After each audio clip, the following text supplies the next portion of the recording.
Hello everyone, नमस्ते। Welcome to profit by India. जय हिंद दोस्तों, क्या हाल है आपके? मार्केट में आज फिर भी थोड़ी स्टेबिलिटी है। पहले मार्केट की बात करते हैं। Today we have Nifty. जिस वक्त मैं ये वीडियो बना रहा हूँ, क्लोजिंग ऑलमोस्ट हमारे सामने है। So we are closing 108 points up so far, 25,561। So thankfully Nifty थोड़ा अपना नीचे का एक बेस बचा रहा है, बना भी रहा है और बचा भी रहा है नीचे का बेस। लेकिन वही ना, यूएस ट्रेड डील होने के बाद भी जो मोमेंटम हम अपवर्ड एक्सपेक्ट कर रहे थे एक बियॉन्ड द पॉइंट, वो थोड़ा फ्रेजाइल सा हो गया। बिकॉज नया टेंशन, ये आईटी का, एआई का सब नया टेंशन आ गया और बहुत सारी चीजें इस साल में 2026 में एकदम बैक टू बैक हो रही है। By the way guys, have you realise we are already sitting on 20th February? और जब जनवरी खत्म हुआ था ना, मुझे लगा था कि यार दिस वाज वेरी फास्ट। मतलब अभी अभी हम लोग 2026 में एंट्री लिए and January just went, in the turn off events it went pretty fast. And now February में वैसे ही कम दिन होते हैं। So today 20th Feb, 21st tomorrow, we are almost just 1 week away from February also going away. So 2 months of 2026 have passed like a whisker. इतनी चीजें हो गई। खैर, Nifty has steadied today and thankfully so, rightly so, because जो भी pressure है Nifty पे वो क्रूड ऑयल के वजह से है। आपको याद होगा, हम लोग एक वीडियो में पहले भी एनालिसिस में बात किए थे कि क्रूड ऑयल जो है वो 60-65 पे चल रहा था। एक टाइम पे तो 57 पे हो गया था, इतना नीचे। अभी वो 71 पे आ गया ब्रेंट क्रूड। एंड क्रूड का भाव हमारे, क्योंकि हम इंपोर्ट करते हैं और अभी तो पूरा यूएस से ही लेना पड़ेगा after the trade deal, Russia का क्रूड तो अभी है नहीं। तो वो ब्रेंट क्रूड के प्राइस के वजह से जो अभी लेटेस्ट रेट है 70.49, $70 पर बैरल, जो पिछले 5 दिनों में 65 से बढ़ के 70-71 तक आया है। सो निफ्टी, इतना याद रखो, अगर ये क्रूड का भाव 80-85 तक जाए, भगवान ना करे, तो आपका निफ्टी को एक और मौका मिल जाएगा गिरने का। 85 इज अ लॉन्ग शॉट, क्योंकि आरबीआई ने और हमारी सरकार ने अपने बजट के कैलकुलेशंस में क्रूड का भाव 80 या 85 डॉलर्स पकड़ा हुआ है। और अब तक हम लास्ट ईयर उसके काफी नीचे चले हैं। So that's a very good thing. हमारे पेट्रोल डीजल के प्राइसेस कम नहीं हुए, वो शायद होंगे भी नहीं। लेकिन अगर क्रूड का भाव बढ़ा तो ये लोग को एक मौका मिल जाएगा अननेसेसरी पेट्रोल और डीजल का भाव बढ़ाने का, जो मुझे लगता नहीं इस माहौल में वो लोग ऐसा रिस्क लेंगे। बट निफ्टी के लिए अच्छा नहीं है क्रूड एट अ लेवल 65-70। ठीक है, 75 तक पहुंचा तो और प्रेशर आता है निफ्टी पे, फिर वो एक जगह जाके निफ्टी भी सेटल हो जाता है क्रूड के भाव के साथ। बट देन अगर वो 85 गया या 90 के टेरिटरी में गया, then the Nifty has had a new trouble. अब ये क्रूड का भाव बढ़ क्यों रहा है? यूएस और ईरान के ऊपर वापस टेंशन छा रहा है। उनका एक समिट था, not the global AI summit in India, वो अलग है ऑब्वियसली। यूएस ईरान का जो समिट चल रहा है, अपेरेंटली उसका कुछ निष्कर्ष निकला नहीं है। There is no decision out, कुछ सॉल्यूशन की तरफ बात बन नहीं रही है। वो तो वैसे भी कहाँ बनती है यूएस के साथ, जब भी आप निगोशिएट करो, यूजुअली इट्स माई वे और हाई वे फॉर देम। मतलब या तो उनकी बात मानो या फिर अपने आप को ही संभाल लो तुम लोग, वैसा ही रहता है ना उनका। तो उसके टेंशन के वजह से भाई ऐसा है कि यूएस ने काफी सारा डिप्लॉयमेंट करना शुरू कर दिया है ईरान के पास, in terms of their air force, their naval bases जो उसके आसपास है। एक्चुअली उस एरिया में एक स्ट्रेट ऑफ हॉर्मोस है। Strait of Hormuz world trade का, ऑयल ट्रेड का 20 या 25% वो उस स्ट्रेट से निकलता है। और ईरान बार बार धमकी देता है कि हम इसको तबाह कर देंगे। तो अगर वैसा, इसीलिए क्रूड का भाव बढ़ता है जब भी ये पंगा होता है ये लोग का। मतलब कितने अनसर्टेनिटीज है ना बाजार के लिए। बाजार का पूरा मसाला इसी से बनता है दोस्त। आपको एक एग्जांपल दूंगा। निफ्टी स्टेबल है, पहले निफ्टी की बात कर लेते हैं। क्वालिटी वॉल्स का स्टॉक लिस्ट हुआ और लिस्ट होते ही ये गिर रहा है, पिट रहा है। इसका कुछ डिटेल भी अभी दिख नहीं रहा है। एचयूएल से ये डिवीजन सेपरेट हुआ है। ये बिजनेस अच्छा है, 1500 करोड़ का आइसक्रीम बिजनेस है, बिजनेस अच्छा है। लेकिन ये स्टॉक एक जगह पे आके एक लेवल पे सेटल होगा, फिर शायद इसमें थोड़ा एनालिसिस फर्दर किया जा सकता है। सो आज का सबसे बड़ा लूजर है Kwality Walls, 2.76% down. Tech Mahindra 1.4% down. Infosys again 1.3% down. Infosys 1352 पे आ गया है। काफी टाइम से ये 1350 1300 इसका एक बॉटम रहा है। बट जैसा मैंने कहा आईटी स्टॉक्स में फिलहाल it's better to wait it out. एक जगह पे वो बॉटम बनाएंगे, उसके बाद उनमें हम कुछ और बाय द वे इस पे डिटेल व्यू मैंने मेंबर्स सेक्शन में 2 दिन पहले का मेरा मेंबर सेक्शन का वीडियो है, Q&A, मेंबर्स ओनली Q&A में दिया है, आप चाहो तो वो जरूर चेकआउट करो।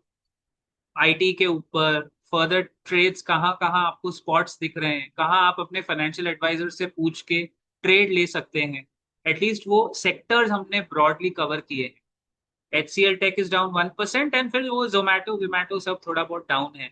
अच्छा, ऊपर क्या है आज जिसने निफ्टी को आज थोड़ा बहुत शक्ति दिया?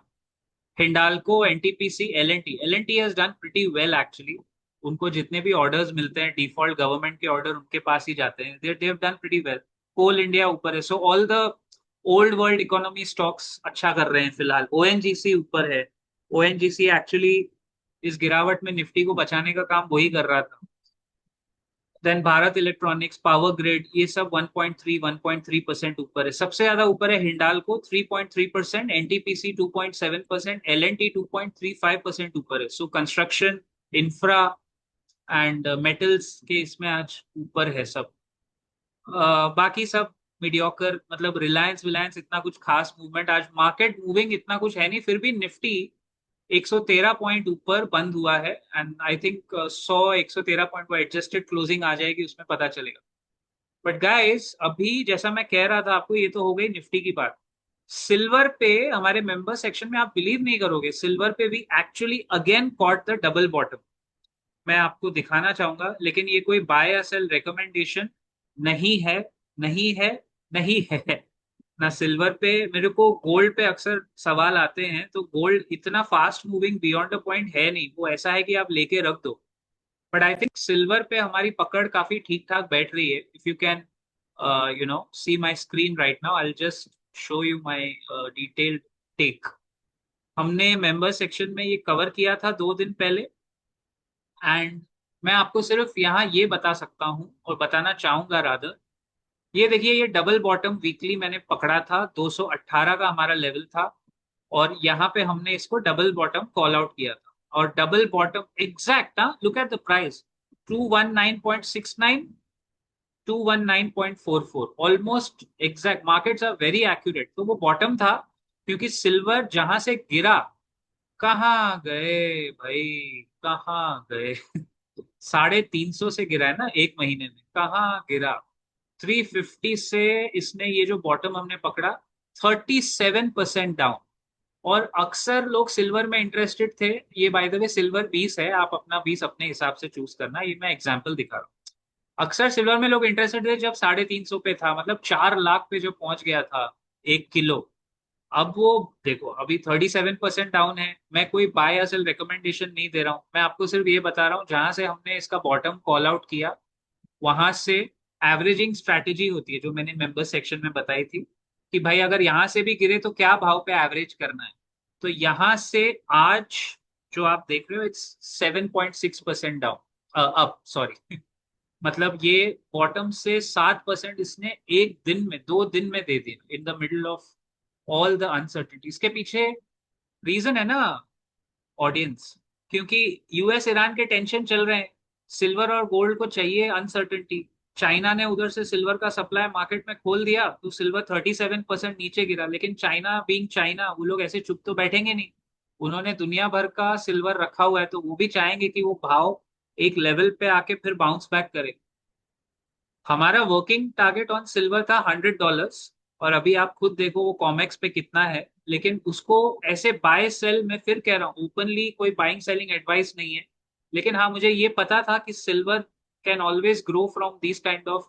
मैंने ये भी आपको बार बार परस्पर निरंतर बोला हुआ है कि सिल्वर नोटोरियस है, वो 30-40% गिरने की शक्ति रखता है, because China controls 65% of the global silver supply, इसीलिए। और जो आप देख रहे हो वो बराबर 37% गिरा भी, एक महीने में गिरा। उससे क्या होता है ना, जो आपके वीक यानी कमजोर ट्रेडर्स होते हैं वो मार्केट से साफ हो जाते हैं, वो साफ हो गए। अब नए ट्रेड है, नया सब बन रहा है। एफडी का रिटर्न तो उसने 1-2 दिन में दे दिया, बट यहां से आगे I think you have to consult your financial advisor and you have to take a call based on that. Last में जाते जाते आज के वीडियो में, I mean I know you have heard a lot about it, but है तो देखो, कोई प्राउड फीलिंग नहीं है, गलगोटियाज यूनिवर्सिटी। और गलगोटिया नहीं, उनका नाम वहां बड़े प्यार से लिखते हैं, गलगोटियाज यूनिवर्सिटी। सो अभी तो जग जाहिर हो गया, सबको पता चली गया इन्होंने क्या गड़बड़ की है, what they have done. But actually ये देशद्रोह जैसा, इस चीज को आपको अगेन हल्के में नहीं लेना चाहिए। What they've done, they've put a national shame to us, to all of us as Indians.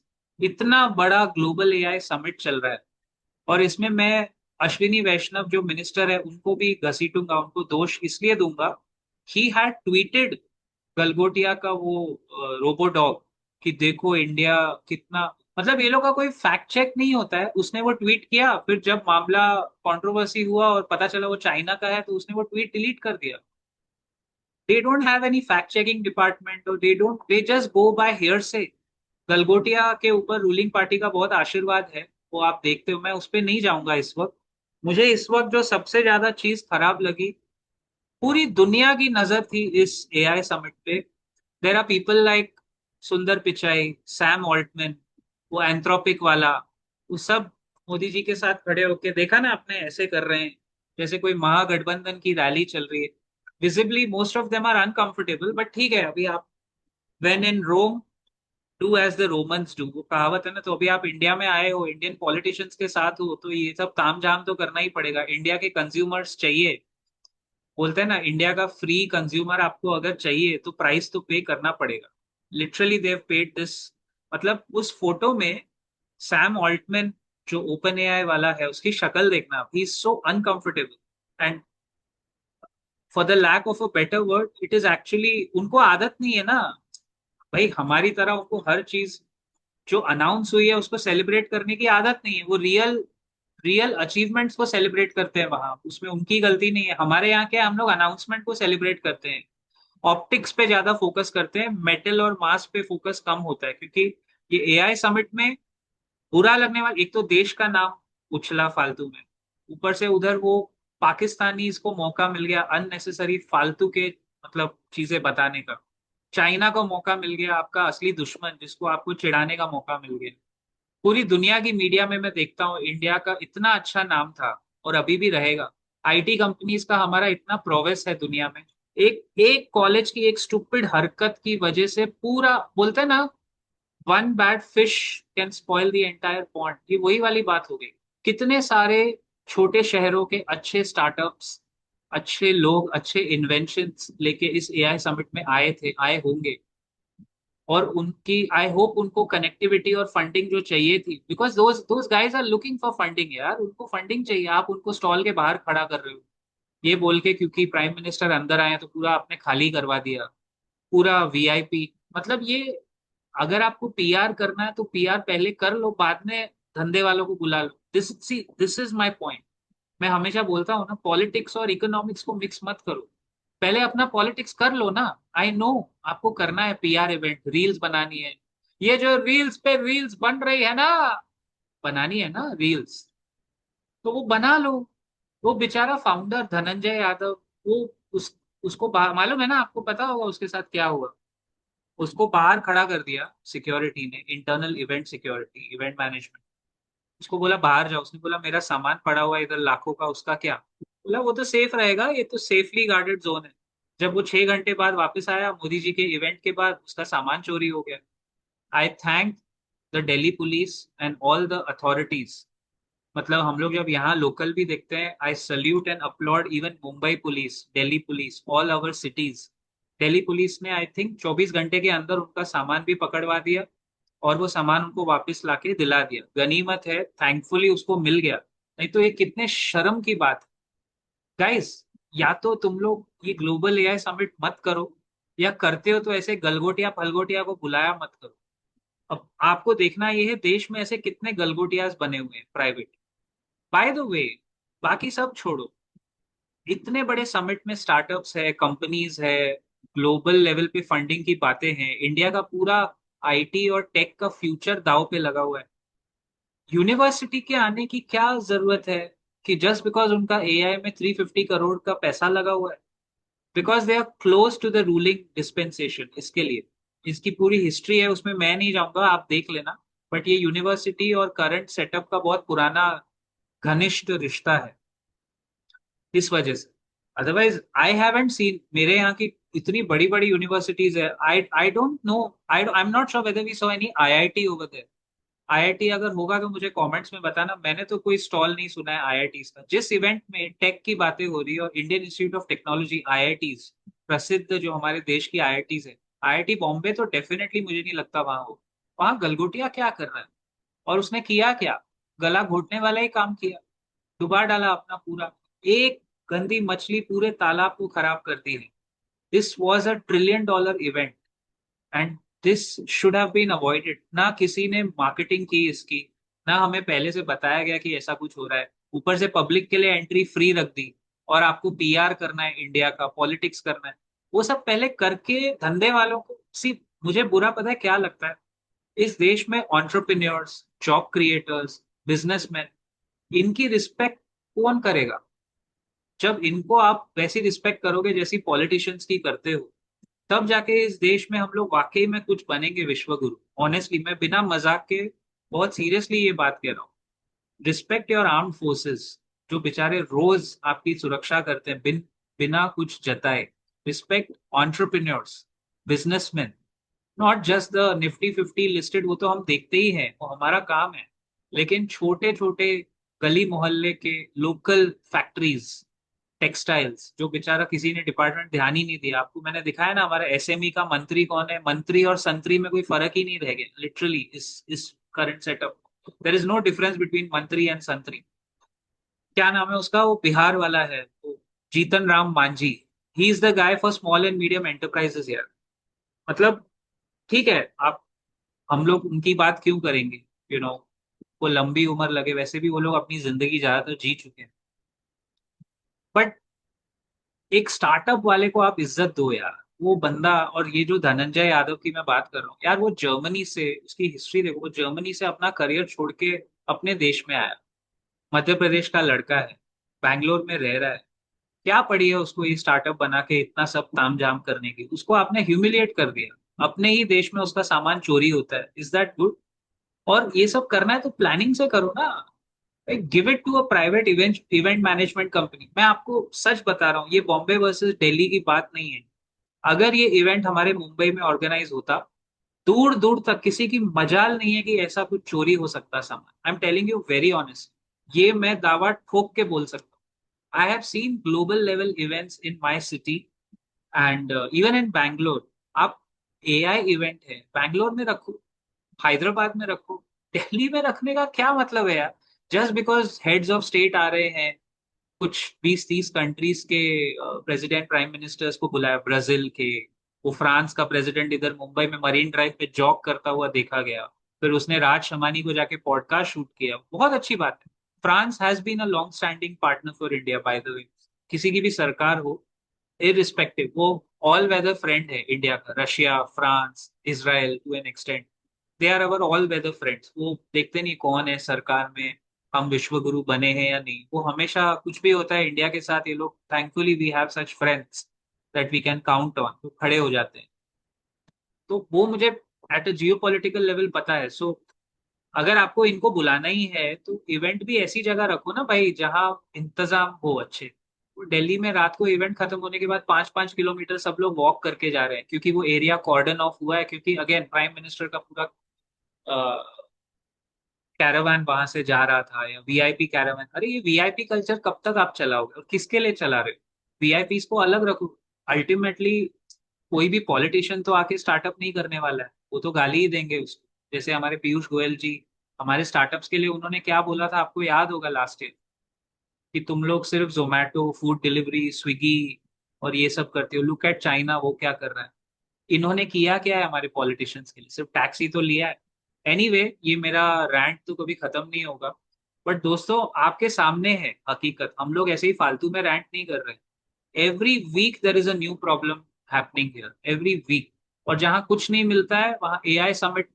I don't know, आप में से किसी को पता होगा कि ऐसा कुछ समिट प्लान था? I don't think they marketed it well बहुत छुपा छुपा के करेंगे, और जब वो फेमस होता है समिट तो वो इनफेमस हो जाता है किसी गलत नाम पे। आप ग्लोबली कोई भी मीडिया चैनल उठा के देखो, the summit should have been a talking point of India's innovation startups. लेकिन वो हो गया क्या, चाइना का प्रोडक्ट इंडियन यूनिवर्सिटी ने दिखा। यूनिवर्सिटी को आने की जरूरत क्या है? आप काम कर रहे हो, I don't know whether university should have been there. ठीक है, आप इनोवेशन दिखाना चाहते हो, दिखाओ, लेकिन ये तो सीधा चोरी चकारी हो गई ना। पता है, एट अ फंडामेंटल लेवल दोस्तों, मुझे इससे बिल्कुल प्रॉब्लम नहीं है कि हमने वो प्रोडक्ट चाइना से खरीदा और इंडिया में उसको बेचा या यूज किया। ये धंधा दिखाता है। लेकिन आपने झूठ बोला, और आपने उसको ये बताया कि दिस हैज बीन डेवलप्ड, वो मैडम ने, this has been developed in Galgotias university. By the way, Galgotia university वही है जिसने 4-5 साल पहले एक रिसर्च पेपर बनाया, फाइल किया था, जो बाद में रिजेक्ट हो गया। वो रिसर्च पेपर में उन्होंने ये लिखा था कि थाली बजाने से और साउंड वाइब्रेशन से कोरोना किल हो जाता है कोविड के टाइम। यस, यही वो यूनिवर्सिटी है। गो कोरोना गो, गो कोरोना गो। अगर आपको वो वीडियो याद है, हम लोग मतलब 5 5 बजे 5 मिनट के लिए हम आके अपनी संवेदना व्यक्त करेंगे, जितने भी लोगों ने ये महान काम किया होगा। ये रिसर्च गलगोटियाज यूनिवर्सिटी ने ही की थी और सरकार को सबमिट की थी, और बाद में जब वो रिसर्च पेपर फाइल हुआ तो उसको ऐसे रिसाइकल बिन में डाल दिया गया। Again, this university apparently filed 1000 patents and they got zero patents. Nil bate sannata, zero patents approved. They are famous in the world for all the wrong reasons, guys. Karma, जिसका जो है वो उसको मिलता ही है। जो आपके हक का है वो आपको जरूर मिलेगा, वो आपसे कहीं दूर नहीं जाने वाला है। Thank you so much. जय हिंद, जय महाराष्ट्र।